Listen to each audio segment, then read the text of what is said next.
Saudara, peta koalisi Pilpres 2024 semakin jelas pasca pengumuman Gibran sebagai bacawa pres Prabowo pada Minggu malam. Meskipun belum resmi mendaftar, tapi pengumuman tadi malam semakin mengkokohkan 3 kandidat bacawa pres dan juga baca pres. Kalau kita lihat survei Litbang Kompas, Agustus lalu menunjukkan hasil survei berdasarkan 3 nama baca pres menempatkan Ganjar dengan hasil 34,1%, Prabowo 31,3%, dan Anies 19,2%. Sementara hasil survei LSI pada Oktober ini menunjukkan survei 3 pasang baca pres dan bacawa pres. Prabowo Gibran mendapatkan suara 35,9%, Ganjar Mahfud 26,1%, dan Anies Muhaimin 19,6%, sementara sisanya tidak menjawab.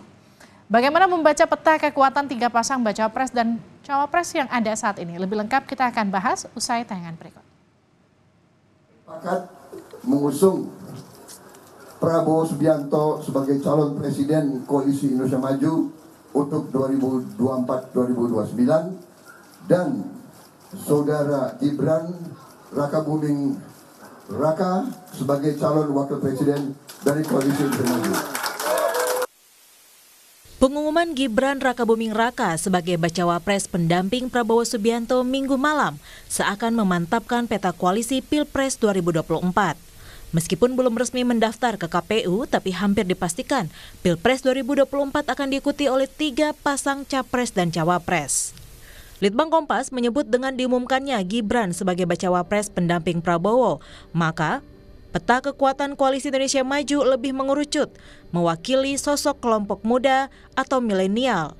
Tapi ada juga unsur relawan Jokowi di Pilpres 2024. Gibran memang pada akhirnya dipasangkan dan didaftarkan KPU, maka menurut hemat kami ini bukan soal penguasaan wilayah dalam konteks spasial ya, geografi. Akan tetapi kategorik dan strategik. Jadi kategorik itu dalam konteks narasi milenial, pemimpin milenial yang akan dimajukan ke masyarakat, tetapi juga yang lebih penting strategik, di mana Gibran dengan kekuatan relawan itu pasti akan ditonjolkan, dan juga Gibran sebagai kekuatan yang menjadi simbol dari yang paling aman itu untuk meneruskan kelangsungan pemerintahan, itu pasti juga akan ditonjolkan. Sementara itu, Direktur Eksekutif Lembaga Survei Indonesia Jayadi Hanan menyebut dengan hadirnya Gibran di Pilpres, maka mau tidak mau suara dan kekuatan PDIP akan terbelah. Karena kan PDIP kan tidak mungkin PDIP tetap merestui Gibran jadi cawapres Prabowo pada saat yang sama mereka mencalonkan Ganjar, kan nggak mungkin. Oke. Apalagi kita kenal PDIP selama ini sangat keras soal begitu kan. Jadi pasti terjadi ya itu mau tidak mau berhadap-hadapan itu tim Prabowo plus Gibran berhadapan, nanti tim Ganjar plus Pak Mahfud. Dalam hal ini ya antara lain PDIP lawan Gerindra, PDIP lawan PAN, PDIP lawan Golkar dan sebagainya, itu dalam konteks Pilpres ya. Oke.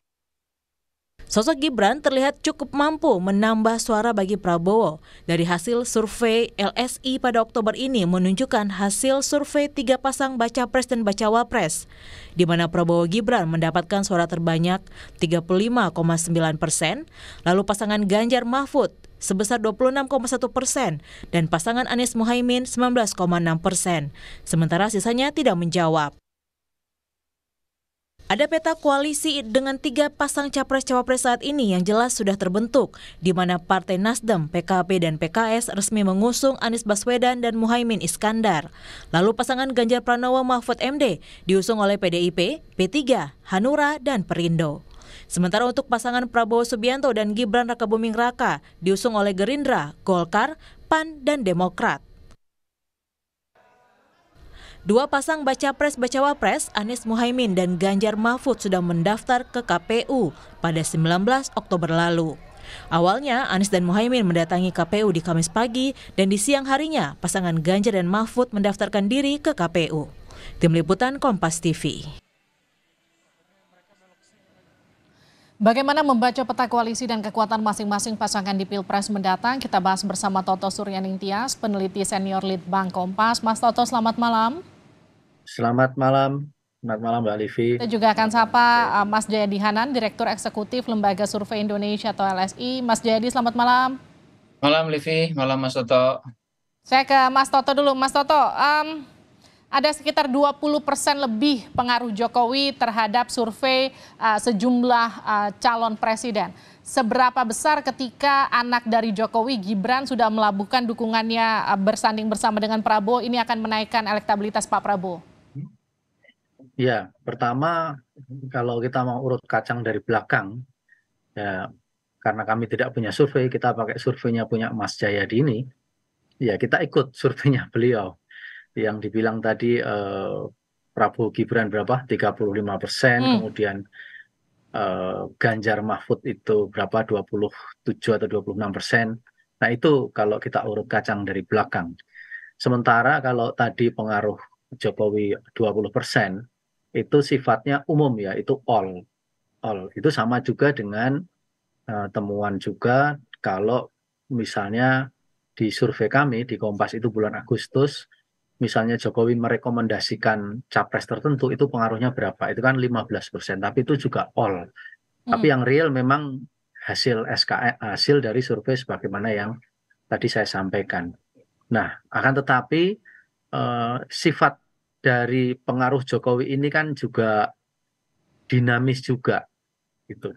Jadi kita sekarang melihat realitas di lapangan bahwa ada berbagai faktor yang mungkin bisa mempengaruhi apa yang seharusnya itu terjadi kalau situasinya itu istilahnya ceteris paribus. Jadi faktor aspek-aspek itu sama. Tapi sekarang kan beberapa hal berbeda. Sehingga pengaruh Jokowi itu bisa iya 20%, tapi juga itu all, tapi juga bisa dipengaruhi faktor-faktor lain. Dalam hal ini narasi yang sekarang sedang berkembang. Kira-kira begitu, Mbak. Artinya kalau suara PDIP pastinya setelah Gibran kemudian menjadi bacawa presnya Pak Prabowo, apakah kemudian ketarik semua ke Pak Prabowo ataukah hanya sekedar memecah suara Pak Jokowi di PDIP? Kalau ketarik semua pasti tidak, karena di dalam situasi tarik menarik konstituen berdasarkan efek ekor jas dan mesin politik, ini kan dua hal itu kan. Efek ekor jas dan mesin politik itu pasti tidak mungkin all. Tapi kalau sebagian iya, pasti sebagian iya. Apalagi faktor penguasaan wilayah itu pasti berpengaruh. Taruhlah misalnya Mas Gibran itu punya wilayah dalam tanda petik ya, wilayah kekuasaan di Solo Raya misalnya.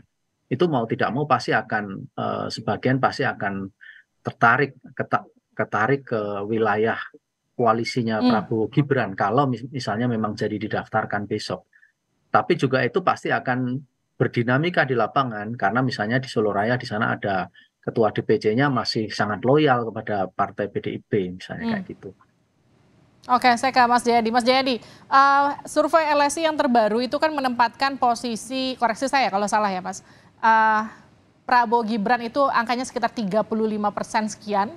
Sementara Pak Ganjar itu di 20 sekian persen, saya kurang ingat angka pastinya. Cuma yang pasti gini, biasanya kan antara Ganjar dengan Prabowo itu kan beda-beda tipis ya, Mas Jayadi ya. Kenapa kemudian ketika sudah dipasangkan, gapnya menjadi agak lebih besar? Sebegitu besarnya efek Pak Jokowi di situ? Enggak, begini catatannya. Anda lupa menyebutkan metodologi survei yang terakhir itu. Oke. Yang terakhir itu metodologi cara mengambil datanya pakai telepon. Ada dua catatan utama kalau menggunakan telepon ya. Satu, dia hanya mencakup 83% populasi. Oke. Ada 17% populasi yang tidak tercover di situ.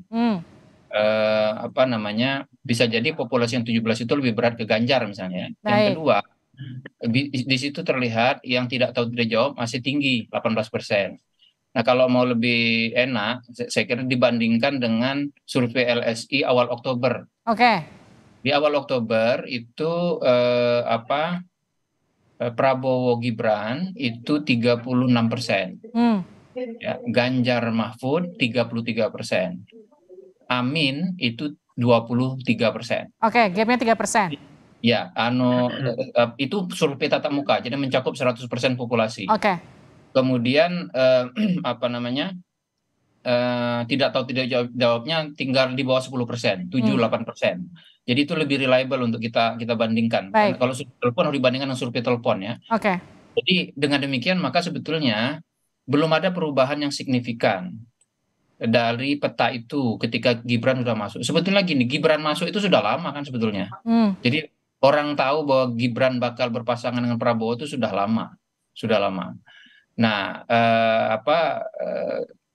yang belum terkonfirmasi kemudian karena memang masih baru kan, baru keputusan MK-nya baru seminggu yang lalu, Gibrannya baru dideklarasikan walaupun belum resmi.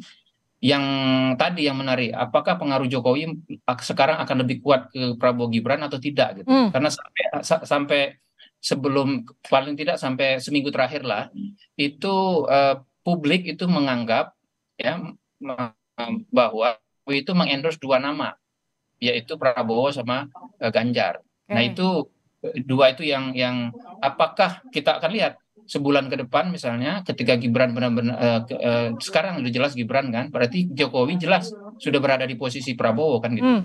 Apakah itu akan memberikan dampak positif, menarik lebih banyak pendukung Jokowi atau tidak gitu. Tapi pada saat itu jangan lupa ada pertanyaan lain. Apakah itu seperti kata Mas Toto tadi, apakah itu menimbulkan efek negatif gitu, efek negatif. Nah kalau ada, jadi efek positifnya oke ke Prabowo, tapi efek negatifnya kemana gitu. Dalam analisis yang kami lakukan di survei terakhir lewat telepon itu, pihak yang setuju dengan keputusan MK itu seperti sekarang posisinya cenderung Prabowo, lalu Ganjar, lalu Anies. Tapi ketika kita tanyakan kepada pihak yang tidak, kita cek di pihak yang tidak setuju dengan keputusan MK, dan itu banyak yang tidak setuju dengan keputusan MK itu hampir 40%. Yang setuju itu 42%-an.